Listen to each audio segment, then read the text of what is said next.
Muy bien, entonces empezamos la clase del día de hoy.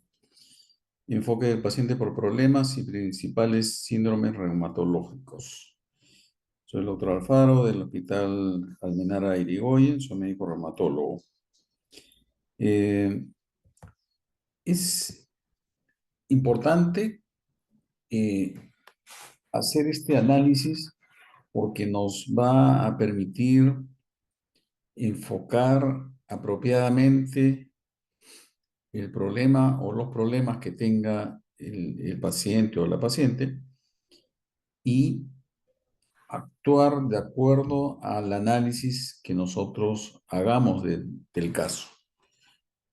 Esta evaluación del paciente por problemas eh, es, como vuelvo a repetir, pues muy importante para efectos de que ustedes enfoquen apropiadamente un determinado caso. Esta revisión que voy a hacer ahora está basada principalmente en un artículo publicado por un amigo de mi promoción de la universidad, el doctor Julio Muñoz, que es médico internista, que trabaja en el Hospital Daniel Carrión. Entonces, primero el concepto, ¿no? ¿Qué cosa es esto del enfoque basado en problemas? Y voy a pasar a leer de manera literal uno de los párrafos de este trabajo, de este artículo que he mencionado.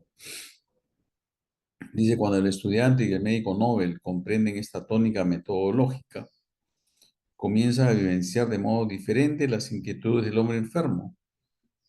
Toman conciencia de la necesidad de cambiar sus métodos en el enfoque diagnóstico y aún de la educación médica, ¿no? Ese punto me parece muy importante porque justamente digamos, los casos más difíciles son los cuales nos va a permitir llegar con mayor precisión a definir un diagnóstico.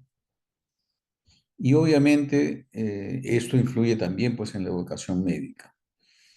Yo nunca he recibido una clase al respecto eh, y espero que esta clase de hoy vaya a ser útil para toda su carrera. Entonces dice, el acto médico aparece así como un proceso integrado por una serie de pasos sucesivos que corresponden a la secuencia seguida por el método científico. La identificación de problemas de salud le permite al médico seguir un camino de razonamiento y buscar de manera ordenada la información teórica necesaria para resolver el diagnóstico y actuar en consecuencia. O sea, usar la información teórica publicada en la literatura, en las revistas, pero usar la información teórica de mayor nivel, ¿no? Metaanálisis, estudios controlados, ¿no? Y no basarnos pues en lo que diga solamente pues la experiencia, que si bien es válida, seguramente, pero esto es una de las partes importantes de lo que es la medicina basada en evidencias. Y deberíamos de actuar en consecuencia con respecto pues al análisis que hemos realizado del caso, porque no tiene ningún sentido llegar a una determinada conclusión y pues hacer, digamos, una conducta, digamos, de procedimientos o una conducta terapéutica no acorde a lo que estamos pensando.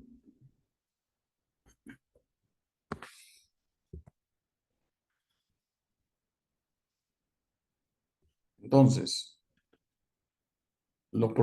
¿cómo podemos clasificar a estos problemas? Los problemas pueden ser síntomas, como por ejemplo dolor abdominal, signos, como ictericia de escleras, un síndrome, por ejemplo, insuficiencia cardíaca, Exámenes auxiliares anormales, por ejemplo, de laboratorio, exámenes de imágenes, como por ejemplo una velocidad de cementación elevada o un nódulo pulmonar, enfermedades como diabetes mellitus, por ejemplo, y otros como por ejemplo problemas sociales, problemas psicológicos e incluso una historia clínica incompleta puede ser, a la final es un problema, porque obviamente si no tenemos la información suficiente para poder hacer un análisis, pues obviamente no vamos a poder llegar a una conclusión correcta.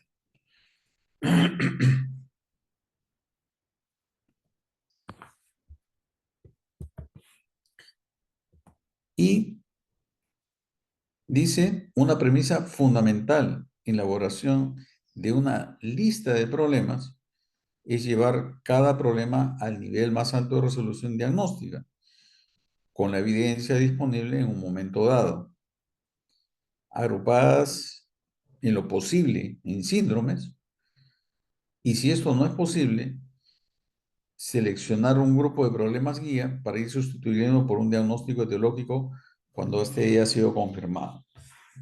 Entonces, los problemas mencionados anteriormente, debemos en lo posible usar síndromes. Si no es posible, pues usar síntomas, signos e ir, como dice en esta frase,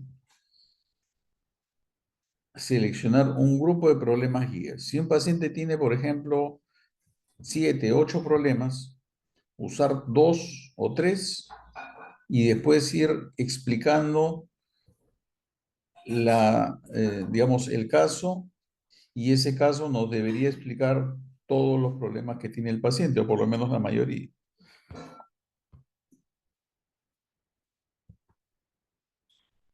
¿Ok? Entonces, tratemos siempre de dar un nombre correcto a los problemas.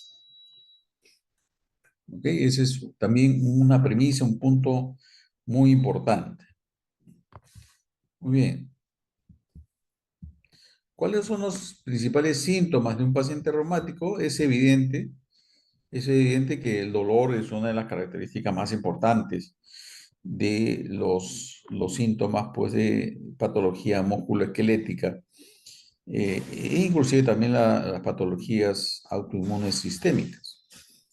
Entonces, evaluación del dolor es pues súper importante y es fundamental definir claramente qué cosa es agudo, qué cosa es crónico, el patrón de dolor, si este es mecánico o es inflamatorio, o si este dolor es localizado o es generalizado. La rigidez articular es también una característica importante dentro de las manifestaciones clínicas de pacientes reumáticos, y usualmente la rigidez va a presentarse después de un periodo de tiempo en el cual la movilidad de las articulaciones pues está limitada usualmente por el sueño, o sea, es usualmente más frecuente que la rigidez ocurra pues en el momento, en la mañana al despertarse. Entonces, muy importante preguntarle al paciente, señor, señora, ¿usted siente sus articulaciones que están rígidas o, como se expresan también los pacientes, están duras? Algunos pacientes refieren esta sensación de rigidez como adormecimiento, ¿no? Ese es un punto también importante. Tenemos que saber interpretar adecuadamente lo que nos refiere el paciente. Para algunos pacientes, el término adormecimiento se referirá a las parestesias, otro se referirá a disestesias, otro paciente referirá que el adormecimiento se refiere a la rigidez matutina, ¿no? A rigidez articular, ¿no? O otros refieren a sensación de hinchazón articular, ¿no? Entonces, es importante también saber interpretar qué es lo que nos dice el paciente. ¿no? Si el paciente, por ejemplo, le dice, doctor, tengo dolor en la cadera, uno como médico diría, pues bueno, le está doliendo la articulación coxofemoral. Pero usualmente los pacientes refieren a la cadera a la zona más bien lumbar. Entonces, esos aspectos también debemos de considerarlos. Muy bien, entonces, los pacientes reumáticos, obviamente, uno de los síntomas más importantes y principales es dolor, que podemos definir si es agudo o es crónico. Dolor crónico usualmente es de una duración de más de 3 meses. Mecánico o inflamatorio, la diferencia fundamental está en cuanto a si el dolor empeora o no con la actividad física. Si el dolor empeora con la actividad física, estaremos hablando de un mecánico, y si el dolor en el tipo inflamatorio no se modifica eh, con el reposo y puede mejorar inclusive con la actividad física. Muy bien. El tiempo de rigidez matutina es también importante porque nos va a ayudar a diferenciar de una patología inflamatoria de una patología mecánica o no inflamatoria. Entonces, para efectos de tiempo, 30 minutos o más de rigidez matutina, ya sea si hablamos del esqueleto axial o de articulaciones periféricas, 30 minutos o más está orientándonos a un dolor de tipo, a una patología inflamatoria. Y si esa rigidez es de menos de 30 minutos, estaríamos pensando pues en una patología degenerativa. La tumefacción o el edema también puede ser localizado o generalizado. Las deformidades ya son las consecuencias de las lesiones articulares, y estas deformidades pueden ser articulares o extraarticulares.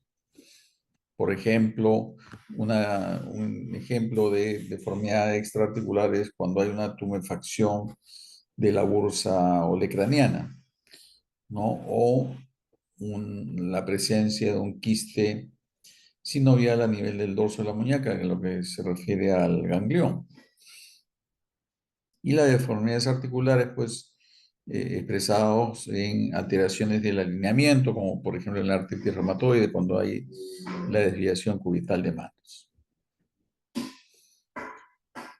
La debilidad es también una de las características que se presentan en pacientes reumáticos, y hay que definir si esta debilidad es proximal o es distal.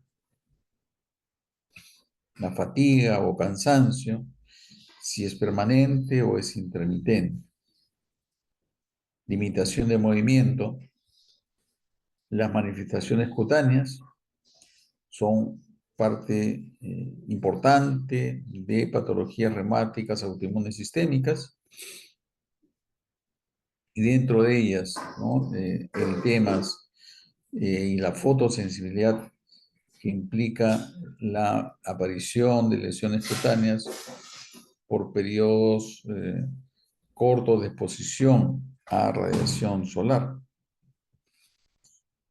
Los síntomas inespecíficos son también una característica muy importante de las enfermedades autoinmunes sistémicas. Fiebre, baja de peso, hiporexia, artralgias, mialgias son manifestaciones frecuentes de enfermedades autoinmunes sistémicas. El lupus, vasculitis sistémicas, inclusive hasta la misma artritis reumatoide, si bien en menor grado puede producir fiebre, pero también puede presentar este tipo de manifestaciones. Síndrome de Sjögren también es otro ejemplo de manifestaciones inespecíficas o manifestaciones generales, como queramos llamarlo, en este tipo de pacientes. Muy bien. Entonces hay una serie de manifestaciones clínicas que pueden presentar los pacientes.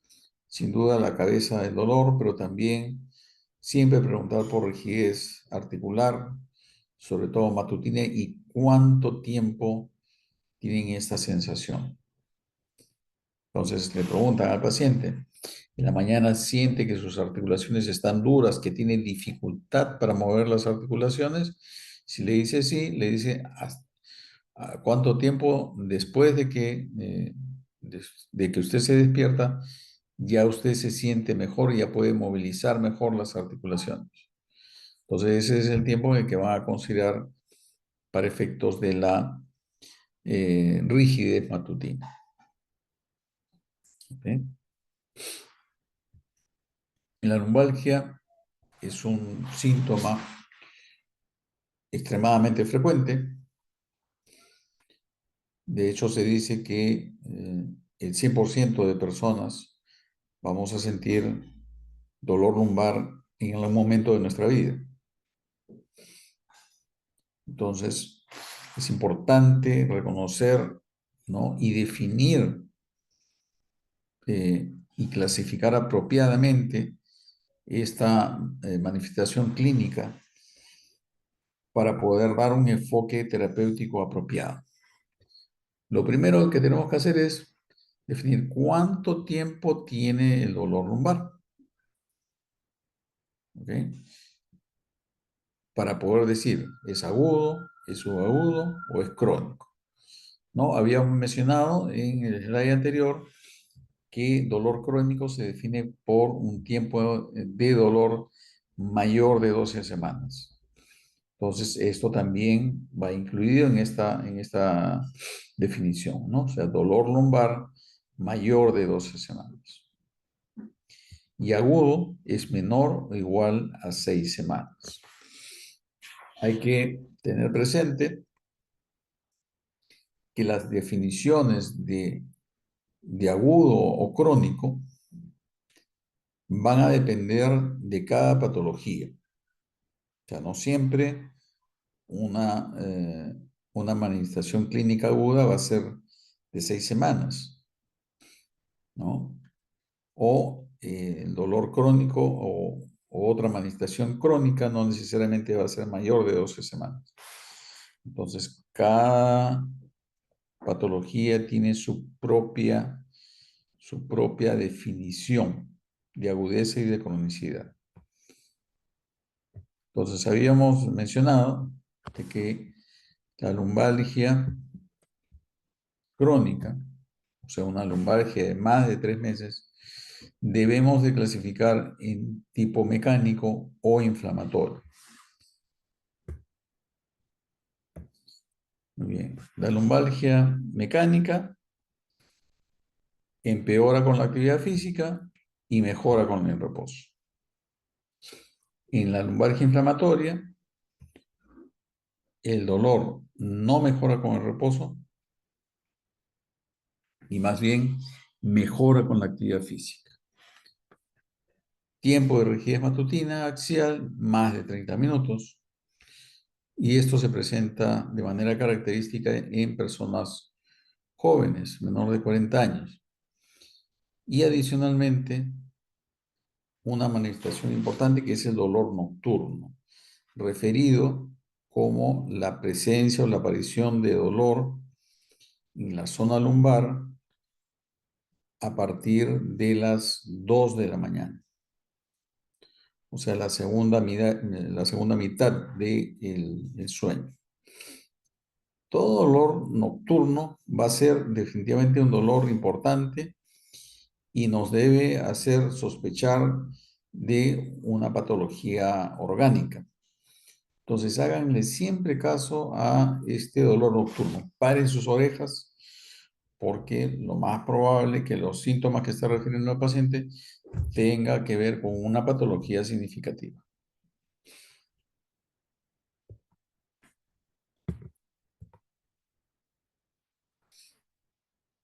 Otra cosa más, no debemos de poner nombres y catalogar un determinado problema de manera inapropiada. Este slide en el cual estoy poniendo de que no existe el síndrome doloroso articular es para que ustedes, si alguna vez lo usaron, no lo vuelvan a usar nunca más. ¿Ok? No existe, no existe ese síndrome.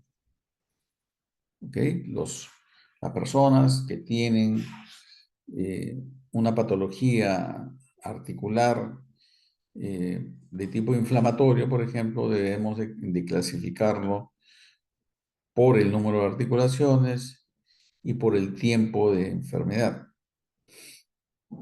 Al hablar de síndrome doloroso articular, solamente nos estamos refiriendo, pues, a una persona que tiene artralgia, es dolor articular. Y eso no nos dice absolutamente nada. No nos dice absolutamente nada. Es como decir síndrome doloroso abdominal también. ¿Qué cosa implica tener un síndrome doloroso abdominal? ¿Que le duele el abdomen? ¿Y qué más? No nos orienta absolutamente a nada. ¿Ok? Entonces, no usemos este término de ninguna manera.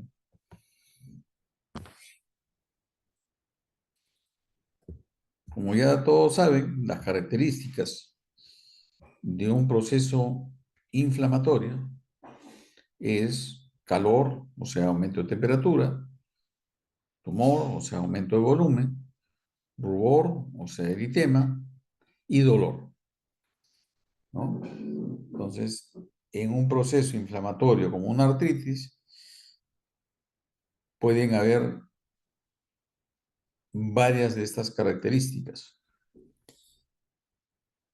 Hay que tener presente que el eritema, el rubor, está presente fundamentalmente en dos tipos de entidades cuando hay compromiso articular.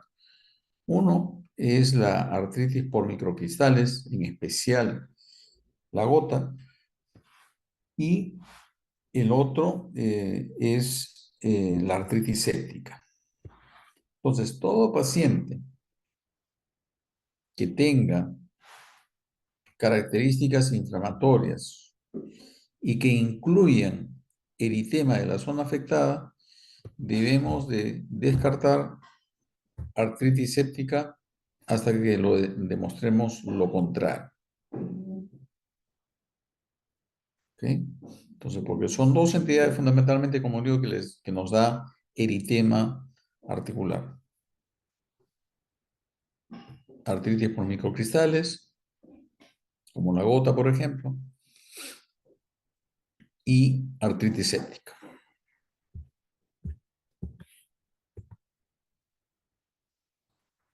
Muy bien. Entonces, si un paciente tiene tumefacción articular, ¿no? Debemos de definir cuántas articulaciones están afectadas y desde cuándo tiene las manifestaciones clínicas. ¿Ok? Entonces, un paciente, por número de articulaciones, cuando hay compromiso inflamatorio articular, obviamente una monoartritis es cuando hay una sola articulación afectada, oligoartritis cuando hay 2 a 4 articulaciones y poliartritis cuando hay 5 o más articulaciones. Por ahí hay algún artículo que dice que es 4 o más una poliartritis, pero el consenso es prácticamente en todo el mundo, ¿no? Que la poliartritis se refiere a afección inflamatoria de 5 o más articulaciones. ¿Ok? Y esta tiene que ser nuestra definición. Ahora, la monoartritis, oligoartritis o poliartritis tenemos que ponerle un apellido. ¿Ok? Esos son los nombres y tenemos que poner un apellido. Y el apellido puede ser aguda o crónica, según tiempo de enfermedad. Es aguda una artritis, ya sea mono, oligo o poliarticular, de menos de 2 semanas, vamos a definirla como aguda, y crónica cuando tiene un tiempo de enfermedad de 6 o más semanas. ¿Ok? A diferencia de la lumbalgia crónica, que era de más de 12 semanas, para hablar de artritis crónica es 6 mayor o igual a 6 semanas. Algunos autores dicen 4 semanas, pero en general, de manera similar al concepto anterior, eh, el consenso general nos dice que para definir como una artritis crónica, ya sea mono, oligo o poliarticular, debe ser de 6 semanas o más. Entonces, si ponemos, si tenemos un paciente que tiene una tumefacción articular de rodilla y solamente la rodilla derecha, entonces estamos hablando de una monoartritis, pero tenemos que identificar el tiempo que tiene el problema. ¿Ok? Entonces, nombres y apellidos. Monoartritis aguda, monoartritis crónica, oligoartritis aguda, oligoartritis crónica, poliartritis aguda y poliartritis crónica. ¿Ok? Poner nombres y apellidos. ¿Cuáles son las causas más frecuentes de una monoartritis aguda? Estas tres. Artritis séptica, artritis por microcristales y artritis reactiva. Siempre sospechar artritis séptica en personas que tienen algún estado de inmunodeficiencia, ya sea por enfermedad o por medicamentos. Y la artritis por microcristales es una de las manifestaciones también más frecuentes de una monoartritis aguda. La artritis reactiva es una tercera opción, especialmente para personas jóvenes y sobre todo varones.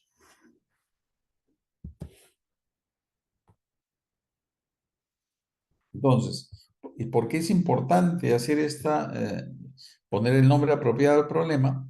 Porque esto justamente nos permite plantear diagnósticos. Si planteamos correctamente un problema, entonces vamos a poder definir más claramente qué enfermedad tiene el paciente. Si, por ejemplo, tenemos un paciente que refiere dolor en ambas rodillas, y de acuerdo a nosotros, al evaluar, encontramos que solamente una de las articulaciones está afectada, ¿no? Está con líquido intraarticular, aumento de temperatura, dolor a la movilización, a la palpación. Entonces, y tiene 1 semana de enfermedad. Entonces, ahí tendríamos que decir que es una monoartritis aguda. Pero supongamos que el paciente es similar, pero con más de 6 semanas, entonces diremos que tiene una monoartritis crónica. Y como vamos a ver en un momento, las causas son totalmente distintas. Para una monoartritis aguda, ya habíamos mencionado, artritis séptica, artritis por microcristales, artritis reactiva, y para una monoartritis crónica, las causas son distintas. Tuberculosis y artritis reumatoide.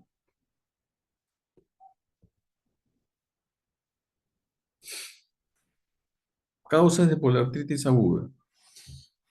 Una de las más frecuentes, artritis reactiva viral. Diferentes virus pueden condicionar este tipo de problemas. Por ejemplo, una artritis reactiva viral, artritis gonocócica, endocarditis bacteriana, fiebre reumática. La misma artritis reumatoide, si bien por definición debe ser una artritis crónica, sin embargo, en fases iniciales de enfermedad, pues sí podemos tener este tipo de casos. El lupus eritematoso sistémico también nos puede dar una poliartritis aguda, entre otras enfermedades.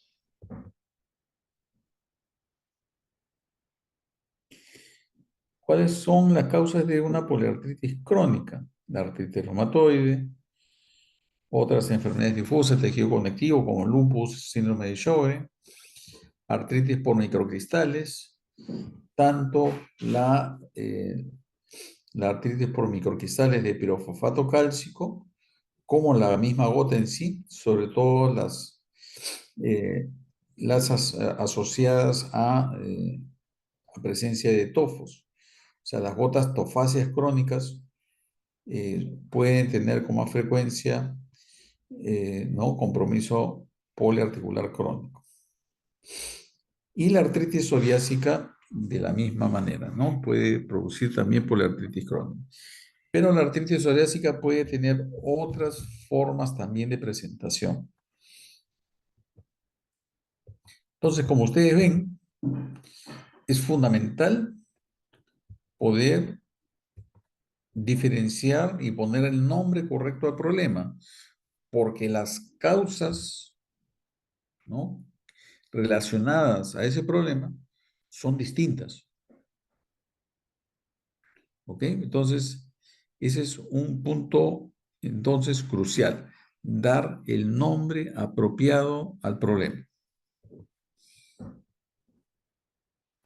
El síndrome de pulmón-riñón es una manifestación clínica importante de enfermedades autoinmunes sistémicas, especialmente el lupus eritematoso sistémico y vasculitis sistémicas asociadas a ANCA, en especial polangitis microscópica, ¿no? Y la granulomatosis con polangeitis.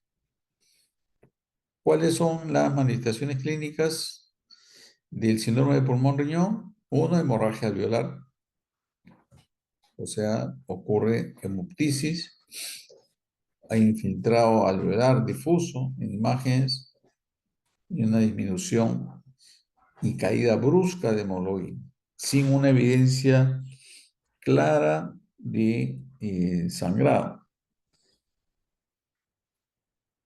Y la otra manifestación clínica asociada al síndrome de pulmón-riñón, aparte de hemorragia alveolar, es la glomerulonefritis rápidamente progresiva, definida como un deterioro de la función renal de más del 50%, disminución de depuración de creatinina en menos de 3 meses. ¿Ok?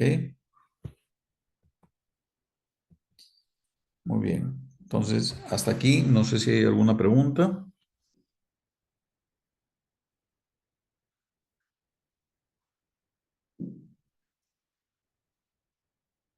¿No? Ok, entonces vamos a ir a unos ejemplos. Entonces, primero, agrupar los problemas en lo posible por síndromes, si no es posible, síntomas, signos, pruebas de laboratorio, escoger, si es que tenemos varios problemas, los problemas que a nosotros nos parezcan más importantes para poder hacer un análisis, una disquisición, tomar dos o tres de los problemas y empezar a buscar qué es lo que nos va explicando o cuáles son las posibilidades, digamos, diagnósticas de un determinado problema.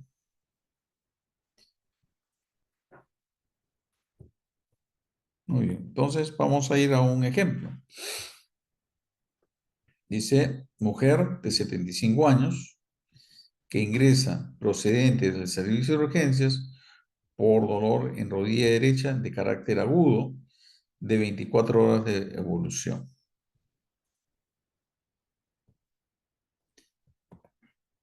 Antecedentes personales de esta paciente: ama de casa, reside en el campo, viuda de hace 2 años, tiene 3 hijos. Antecedente importante: hipertensión de larga evolución en tratamiento farmacológico. No tiene antecedente de diabetes mellitus, ni de dislipidemia, no antecedente de hiperuricemia, ni alergias. No ha sido sometida a intervenciones quirúrgicas y su tratamiento habitual es toma de nifedipino, quinapril, furosemida y digoxina. Entonces, acá tenemos antecedentes importantes, ¿no?, que debemos de considerar. El antecedente más importante, sin duda, es la hipertensión arterial. Esta paciente, adicionalmente, es una persona de la tercera edad. Entonces, ese aspecto también, sin duda, es importante. ¿Ok? Entonces, estamos hablando de una persona de tercera edad que viene por un cuadro de dolor de rodilla derecha de 24 horas de evolución, bajo el fondo de una hipertensión de larga data y que recibe tratamiento antihipertensivo, pero vemos también que usa digoxina. La digoxina no es, pues, un medicamento que se usa para hipertensión, sino más bien para insuficiencia cardíaca. Entonces tenemos que ver qué es lo que está pasando en esta paciente. Entonces dice, encontrándose previamente asintomática, la tarde del día anterior a su ingreso, comienza con molestias en rodilla derecha sin hipotencia funcional. Al día siguiente, al levantarse por la mañana, refiere un dolor severo en la rodilla con hipotencia funcional, aumento de volumen, calor local y fiebre. Y la fiebre de hasta 38 grados centígrados. Y esa es la razón por la cual acude a emergencia, ¿no? Comienza a presentar dolor de rodilla derecha el día anterior al ingreso y a la mañana siguiente, fiebre, dolor intenso e impotencia funcional. La paciente no refería traumatismos previos y no había habido presencia de episodios similares. Vemos que la presión arterial sistólica está en el límite superior, 70, la frecuencia cardíaca está bien, la temperatura al momento de la evaluación está dentro de los normales, cardiovascular, nada que llame la atención, la piel tampoco, cabeza y cuello, tórax y abdomen sin alteraciones. Y en extremidades no había edemas de miembros inferiores, ni signo de trombosis venosa. Y el examen nos indica de que la paciente está con aumento de volumen de líquido en la rodilla.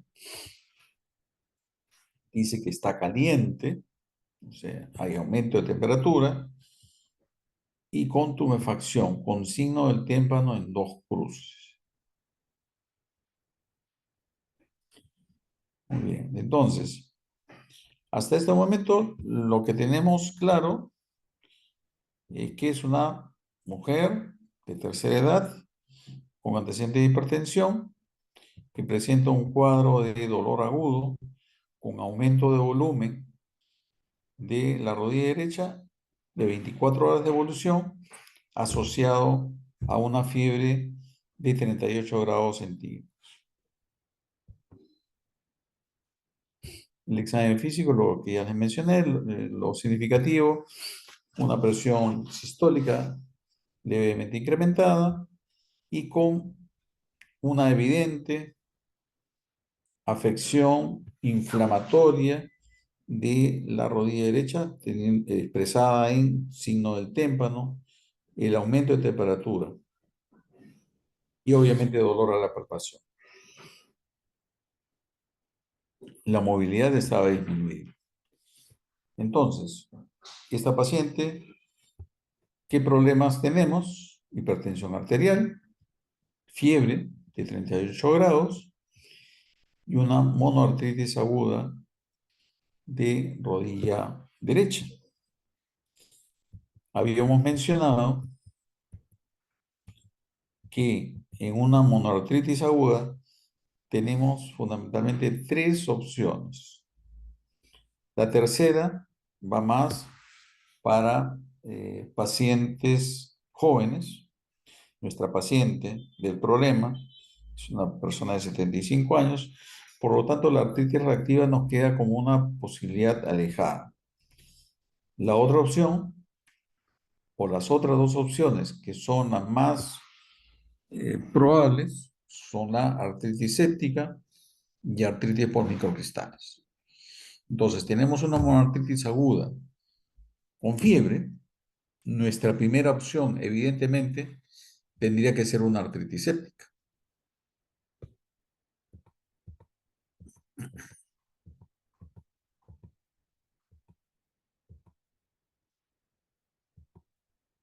Entonces, teniendo en cuenta que nuestras dos opciones son, y de hecho a la cabeza, artritis séptica, y la otra opción es artritis por microcristales, hay que tener presente, hay que tener presente que los pacientes adultos mayores pueden no hacer fiebre a pesar de tener un proceso infeccioso. Y adicionalmente hay que tener presente que los pacientes que hacen cuadros de artritis por microcristales, especialmente los pacientes con gota, pueden hacer fiebres de bajo grado. ¿Okay? Entonces, teniendo en cuenta que nuestras opciones son artritis séptica y artritis por microcristales, tenemos que actuar en consecuencia. ¿Qué debemos de hacer? Si estamos sospechando de una artritis séptica, pues pedir un hemograma, pedir hemocultivo, realizar artrocentesis de la rodilla para hacer recuento celular, bioquímica, estudio de cristales y cultivo, evidentemente, de líquido sinovial. La radiografía de rodillas es importante de todas maneras para tener un basal, ¿no? Porque usualmente pues no esperaremos ningún tipo de lesión con tan poco tiempo de evolución. Los reactantes de fase aguda están dentro de valores normal, perdón, la velocidad de cementación en proteína C reactiva deben ser parte también de la evaluación del plan de este paciente, justamente porque si sospechamos de artritis séptica, esperamos que estos reactantes estén elevados. Muy bien, entonces se le toma los exámenes y se recibe los resultados. Primero, en el hemograma, llama la atención que hay una leucocitosis con valores de hemoglobina y hematócrito dentro de lo normal. La glucosa en sangre está en 111 miligramos por decilitro, está en el límite superior normal. La función renal no está muy bien, tiene una creatinina de 1,4 y la proteína C reactiva está ligeramente aumentada. El punto de corte usual es 5 miligramos por litro y la paciente tiene pues 11,2. Sodio y potasio normales. Entonces, en este caso tenemos pues una paciente con antecedente de hipertensión que tiene un cuadro febril de hasta 38 grados centígrados con un cuadro de una tumefacción articular de 24 horas de evolución, por lo tanto catalogada como una monoartritis aguda. Y en las pruebas de laboratorio vemos que hay leucocitosis, PCR elevada y retención nitrogenada. Ok, entonces la leucocitosis nos está orientando hacia un cuadro infeccioso y la PCR elevada también de la misma manera. Este hallazgo de creatinina elevada nos debe obligar también, de hecho, a hacer una evaluación de la función renal un poco más específica, ayudándonos pues de el nefrólogo. Muy bien. ¿Qué otras pruebas se le hicieron a esta paciente? se le hizo artrocentesis y se encontró 82 miligramos por decilitro, ¿no? Acordemos que estaba en 111 a nivel sanguíneo, y el recuento celular en el líquido sinovial estaba en 58.000 células, y el microscopio de luz polarizada y el microscopio electrónico no se observaba presencia de cristales.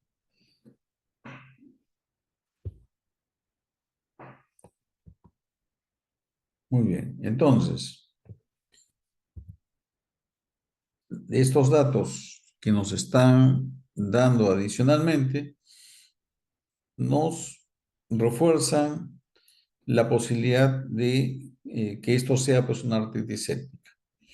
El recuento celular es alto, ¿no? Recordemos que en cuanto al recuento del líquido sinovial, usualmente los leucocitos están más de 50.000, pero hay que tener presente de que hay patologías no infecciosas, como la gota, por ejemplo, inclusive también la artritis psoriásica, en el cual el recuento celular no es tan alto. O sea, pudiera también haber la posibilidad de que esto sea todavía una artritis por microcristales, ¿no? Porque para que podamos estar más seguros de que esto es, digamos, una infección, el recuento celular debería ser de más de 100.000. La ausencia de identificación de cristales en el microscopio de luz polarizada nos aleja la posibilidad, de hecho, pues, de una artritis por cristales. Sin embargo, no nos descarta completamente esa opción. Pero los datos nos están sugiriendo de que esto es una artritis séptica.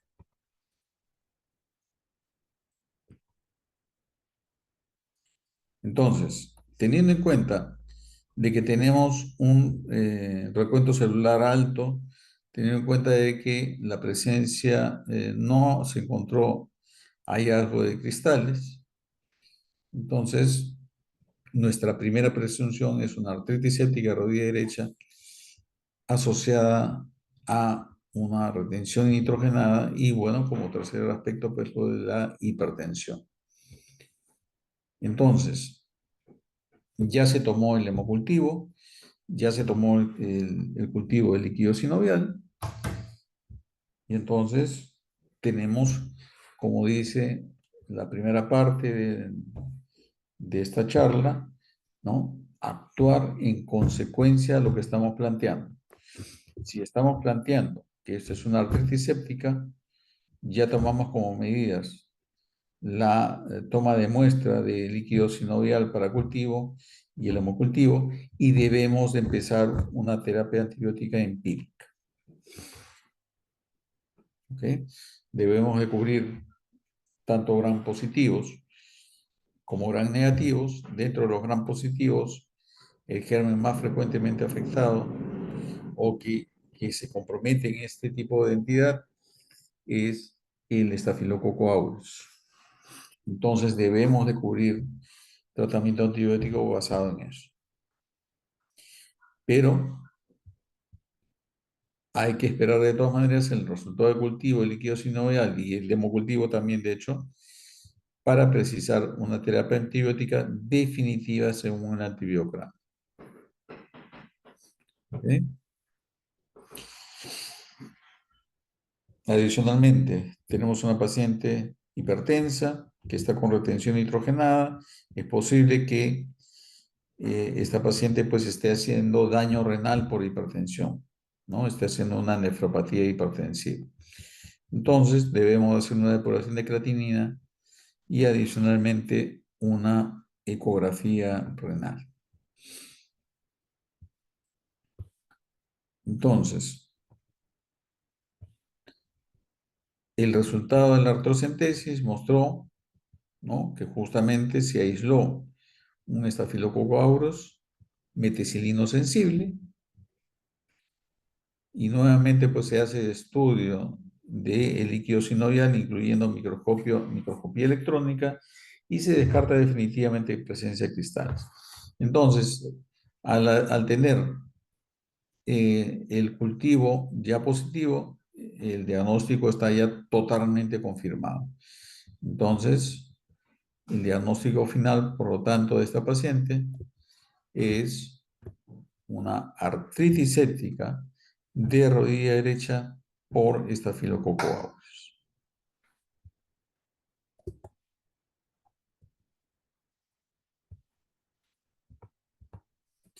¿Ok? Entonces, ¿alguna duda, alguna pregunta sobre cómo hemos ido por pasos para definir el diagnóstico? Está claro, doctor. Está claro, perfecto. Listo. Muy bien, entonces nos tomamos unos 3 minutitos de receso. Son perdón, 3:33. A las 3:36 nos reencontramos nuevamente. 3 minutitos de receso.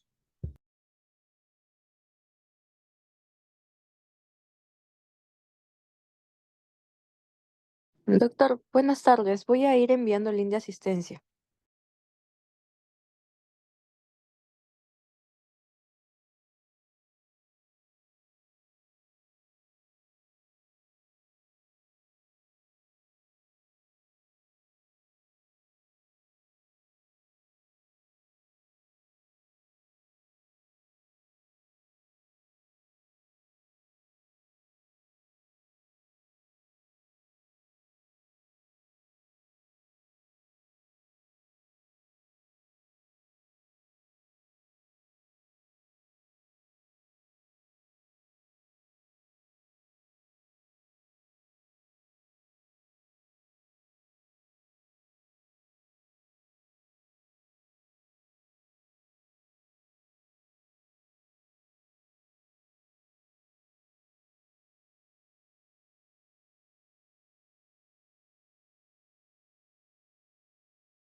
Muy bien, entonces continuamos con la clase.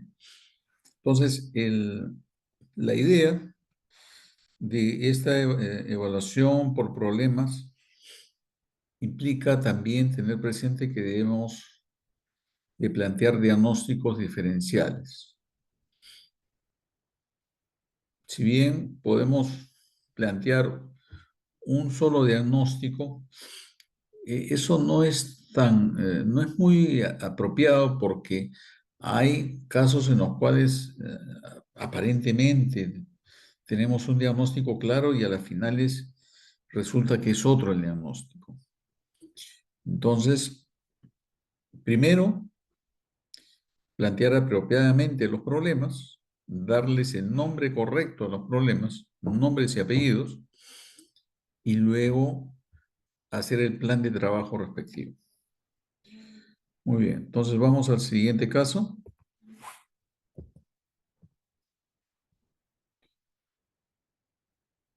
Es una mujer joven que inicia su enfermedad en julio del 2020. Julio del 2020 inicia con disnea a moderados esfuerzos, artralgias en manos y rodillas asociadas a aumento de volumen. por lo cual se automedica con naproxeno con mejoría parcial. Y además nota placas eritematosas redondeadas en la frente, puente nasal y en orejas. En agosto de ese mismo año, o sea, un mes después del inicio de la enfermedad, del dolor articular y la disnea, dice, la disnea persiste y estas placas eritematosas aparecen también a nivel del cuello, tórax y abdomen. 2 meses después del inicio de la enfermedad, presenta caída de cabello y baja de peso no cuantificada. 3 meses después del inicio de la enfermedad, la paciente empeora la disnea, esta llega a pequeños esfuerzos, acude a un médico particular y en la radiografía de tórax se encuentra un derrame pleural derecho. O sea, de hecho ya desde septiembre ya había una evidencia de derrame pleural. Entonces, el 3 de noviembre, la paciente ingresa por emergencia al Hospital Almenara, en mal estado general, taquicárdica, las lesiones descritas, lesiones eritematoidescamativas y anulares en cara anterior de tórax, lesiones pápulo-eritematosas en frente, rash malar, alopecia difusa, con murmullo vesicular abolido en todo el emitórax derecho, sinovitis de interfalangias proximales y metacarpofalángicas en ambas manos, con dolor a la palpación. Recuento articular de dolorosas, 12 de 28 y tumefactas, 10 de 28 articulaciones. Entonces, acá podemos estar hablando de una paciente que comienza a presentar dolor articular desde julio del 2020, es vista en el mes de noviembre en el hospital, se encuentra más de 4 articulaciones tumefactas, por lo tanto estamos hablando de una poliartritis. Y teniendo en cuenta el tiempo de enfermedad, más de 6 semanas, entonces estamos hablando de una poliartritis crónica, ¿ok? Entre otros problemas. Entonces, tenemos que ir dando los nombres apropiados a los problemas. Entonces, se le hizo exámenes al momento del ingreso, la hemoglobina estaba bien, las plaquetas estaban disminuidas, lo normal es de 150.000 a 350.000, y vemos, por lo tanto, pues que hay una plaquetopenia moderada. Los leucocitos totales están normales, los linfocitos totales absolutos están normales, la proteína C reactiva está incrementada, función renal normal, deshidrogenasa láctica normal, fosfatasa alcalina incrementada, valores normales más de hasta 120, gamma glutamina también incrementada, lo normal está alrededor de 60, tiene un poco más del doble, la TGO normal en 41, pero la TGP normal o normal está 50, ligeramente elevada. Albúmina normal, se pide BK en esputos, los cuales son negativos, y la tomografía nos muestra lo que ya se había visto en el examen físico, pues no, de que había abolición del murmullo vesicular en todo el emitórax derecho, y la tomografía nos muestra pues que hay un derrame pleural derecho masivo.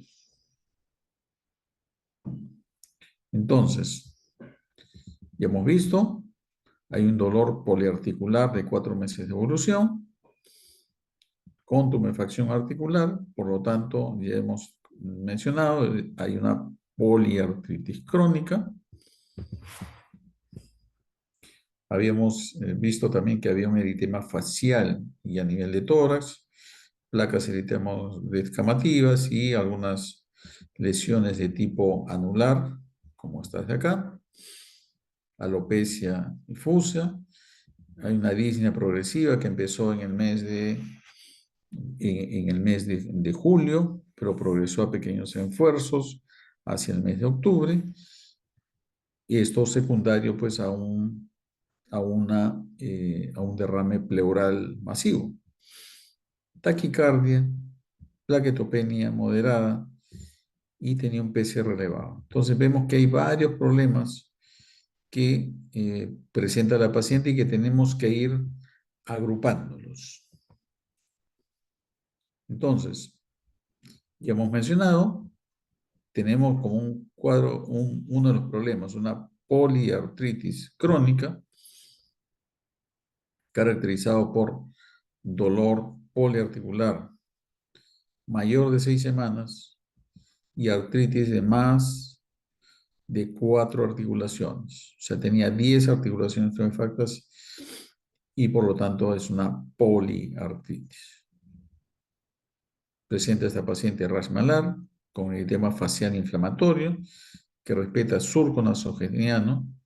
Tenía placas eritematoidescamativas, pero también tenía placas de tipo anular, como fueron mencionadas, alopecia, derrame pleural derecho masivo, plaquetopenia moderada y PCR elevado.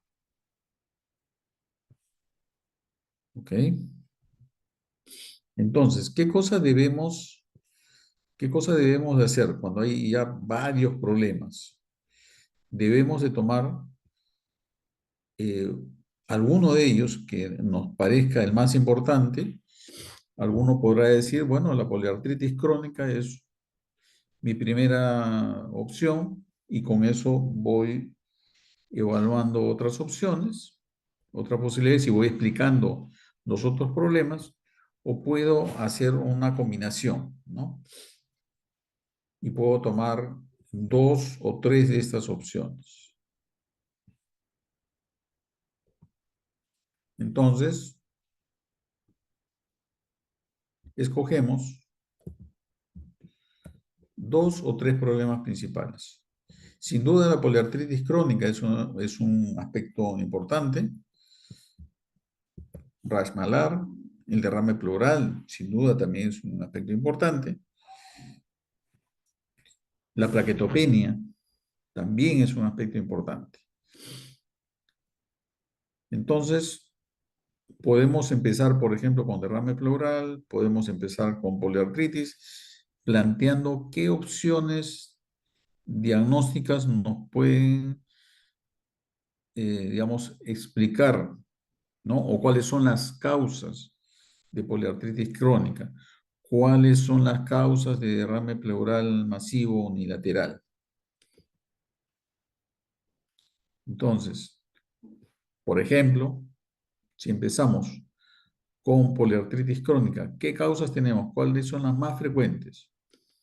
Artritis por microcristales, tanto eh, gotatofasia crónica, como la artritis por microcristales de pirofosfato. La artritis psoriásica nos puede dar poliartritis crónica. Artritis reumatoide, la misma, evidentemente. Lupus, síndrome de Sjögren y algunas neoplasias, sobre todo los linfomas. Podemos plantear otras opciones también diagnósticas o como causa de poliartritis crónica, definitivamente que sí. Por ejemplo, artritis, hay algunas artritis virales, sobre todo parvovirus B19, que nos pueden dar también una poliartritis crónica. Entonces, vamos viendo que hay varias opciones de poliartritis, de causas de poliartritis crónica y tenemos que ir viendo qué otras manifestaciones dentro de estas causas que hemos evaluado que nos pueden producir el resto de síntomas.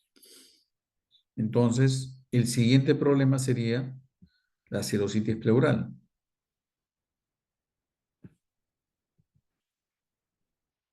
Una artritis por microcristales de ninguna manera nos produce una serositis pleural.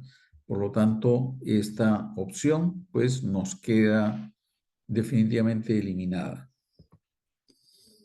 La artritis reumatoide, lupus, Sjögren y neoplasias nos pueden dar poliartritis y serositis. Entonces ahí tenemos que empezar a hacer búsqueda.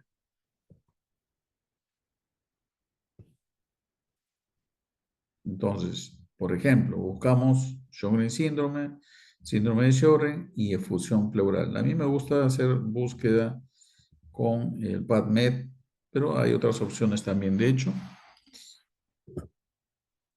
Y vamos viendo qué artículos nos pueden responder esta pregunta.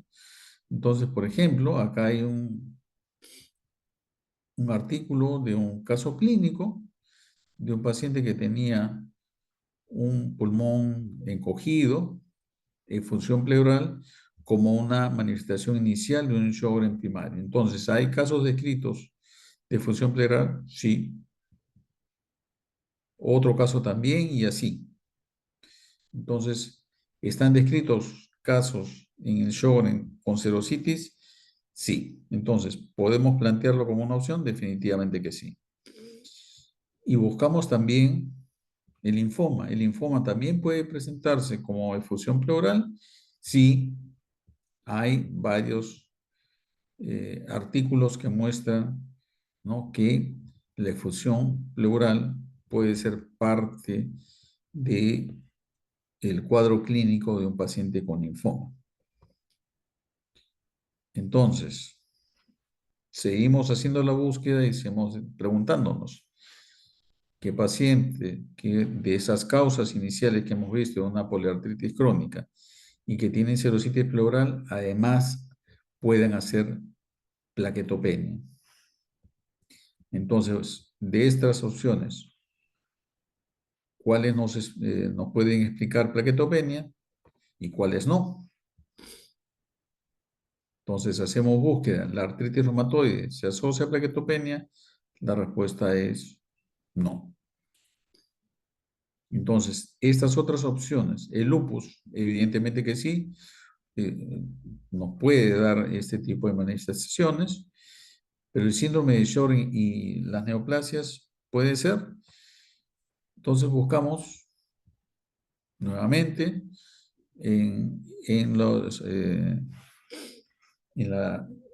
literatura y vemos que, por ejemplo, si hay reporte de casos de trombocitopenia en pacientes que tienen Sjögren primario.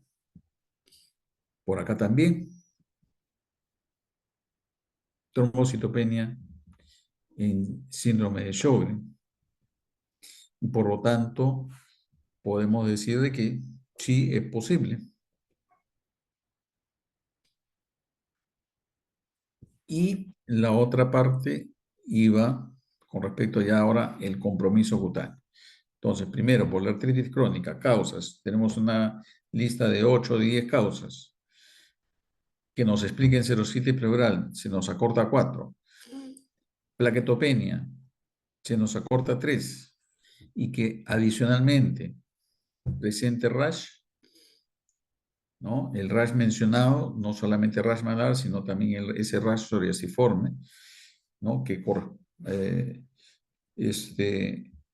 podemos verlo, ¿no? Y como ya sabemos, el compromiso cutáneo es un aspecto importante en el lupus. Y en las neoplasias, el linfoma nos podrá producir también rash. Y nuevamente hacemos nuestra búsqueda y vemos que sí, el rash malar se puede presentar en pacientes que tienen linfoma de células T. Ya si bien no es una serie de casos, son reportes, pero está descrito, ¿no? O sea, está presente. Y podemos asumir de que también puede haber rash. Y de hecho que lo hay, ¿no? Pacientes con linfoma también pueden tener compromiso cutáneo agudo, similar al lupus cutáneo agudo. Pero también el rash de aspecto psoriasiforme, que correspondería a un lupus cutáneo subagudo, también se ha descrito como forma de presentación paraneoplásica en linfoma no Hodgkin. ¿Ok? Entonces, podemos decir de que el lupus y el linfoma nos explican todas estas manifestaciones que hemos visto. Ahora, hay que empezar a ver si hay alguna otra manifestación que pueda ser explicada también por el linfoma. Por ejemplo, alopecia puede ser una manifestación clínica que también se presente en el linfoma u otras manifestaciones que comiencen a aparecer. Entonces, nuestra primera presunción, teniendo en cuenta todas las manifestaciones clínicas que ha presentado la paciente, es un lupus eritematoso sistémico. Sin embargo, como diagnóstico diferencial, el linfoma nos explica también todas estas características. Y es lo que debemos de evaluar para definir si es que también podemos hacer un diagnóstico del linfoma. Pero la historia nos comienza a dar otras informaciones. En 5 de noviembre, la paciente ingresa por disnea pequeños esfuerzos, requiere uso de oxígenos, 3 litros por cáluga binasal, pasa a neumología para descartar TBC y estudio de plaquetopenia. Y los exámenes del 7 de noviembre muestra, había bajado un poquito la hemoglobina, estaba en 14 y algo, baja a 12.9, las plaquetas bajan un poquito más a 72.000, leucocitos se mantienen normales y ya se encuentra linfopenia. Estaba más de 1.000 al inicio y ahora está en 600. No hay trastorno de función renal, hay hipoalbuminemia importante y el sedimento urinario muestra leucocituria con microhematuria y proteína 2 cruces en orina. Hepatitis viral sale negativo y sale un resultado de anticuerpos antinucleares positivos, 1/1000 patrón homogéneo con anti-SM positivo. Le realizan toracocentesis en 3 oportunidades, le drenan aproximadamente 1.000 centímetros cúbicos. Le hacen estudios de BK, Bloxel, citología para neoplasia, salen negativos, negativo para estudio de micobacteria y el Bloxel también que es para micobacteria y al tener un derrame pleural unilateral le realizan una biopsia y es informada como una pleuritis crónica. Le hacen una biopsia de piel y concluyen que tiene un lupus eritematoso cutáneo subagudo. Teniendo en cuenta el periodo de la pandemia, ¿no? Esta paciente se evaluaba por teleconsulta y a pesar de todo el cuadro clínico que se había mencionado, el médico neumólogo dice, bueno, vamos a darle tratamiento específico porque tiene una inflamación crónica severa con tejido de granulación a nivel pleural. No le importó que tuviera rasmalar, no le importó que tuviera un lupus cutáneo subagudo, ¿no? No le importó que en el examen de orina hubiera proteína 2 cruces, solamente se enfocó en que tenía una inflamación crónica severa, ¿no? Con un derrame pleural masivo. Y le inician tratamiento específico. Entonces, este es un aspecto importante en el cual no se actuó en consecuencia de lo que uno está evaluando. No se actuó en consecuencia. En enero La paciente presenta aumento de volumen de pies, con eritema, sensación de ardor. Se plantea que hay una posible neuropatía asociada a tratamiento antituberculoso. Indican piridoxina, evaluación por reumatología. En enero, ¿no?, del año 2021, es evaluada en reumatología del Hospital Grau.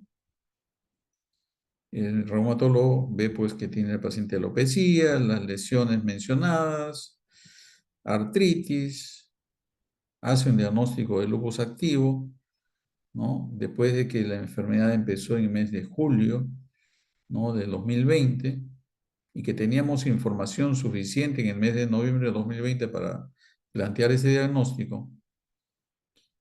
Se inicia hidroxicloroquina, se suspende terapia antituberculosa y se transfiere al Hospital Almenara. La paciente persistía con disnea, ahora estaba con dolor abdominal, vómitos, persistía la taquicardia, ya habíamos visto el resultado de ANA positivo a títulos altos, con anti-DNA positivo, anti-SM positivo, persistía la plaquetopenia, pero ya ahora una plaquetopenia leve, linfopenia. La tomografía confirmaba pues, ahora que había un derrame pleural bilateral. Había también infusión pericardia, o sea, ya estábamos hablando de una policirrositis, hipocomplementemia, proteínas tres cruces en orina, anemia, ¿no? Retención, comienza a haber retención nitrogenada, y con todo este cuadro clínico, pues ya la posibilidad de un linfoma ya queda pues descartado, ¿no? Evidentemente. Y se inicia por enfermedad activa, pulso de metilprednisolona, 750 miligramos día, por 3 días, y a fines de enero pasa a nuestro servicio para su manejo respectivo. Se le hace una biopsia renal, teniendo en cuenta que había 3 cruces de proteínas, ¿no? Había un sedimento activo, había retención nitrogenada, y se encuentra pues una nefritis lúpica de clase 3.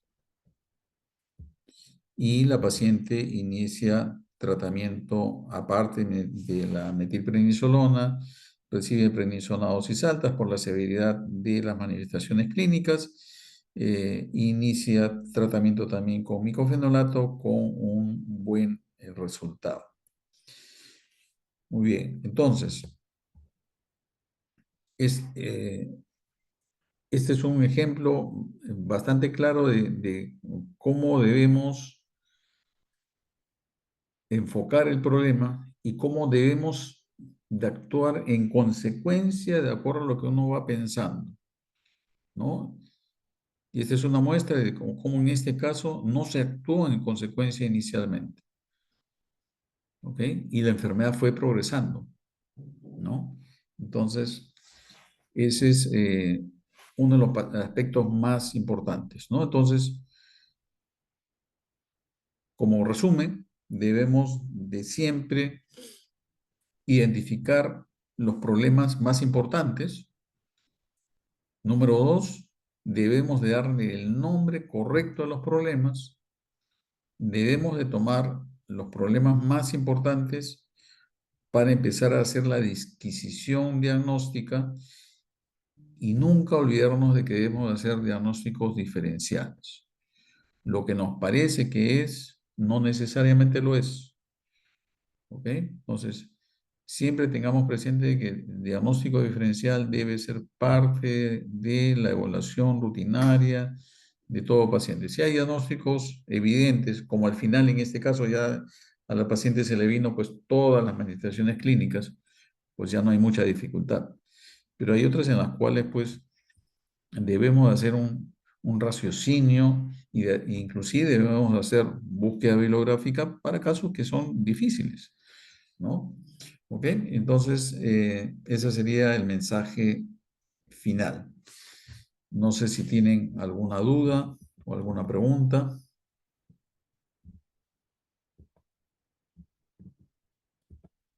Todo claro, doctor. Todo claro. Qué bueno. Entonces, tengan presente este enfoque. Es muy útil. Va a servir para toda su carrera. Y bueno, eso sería todo pues de mi parte. Que tengan un buen fin de semana. Gracias, Muchas doctor. gracias. Gracias, doctor. Buenas Buenas tardes, gracias, doctor. Buenas tardes.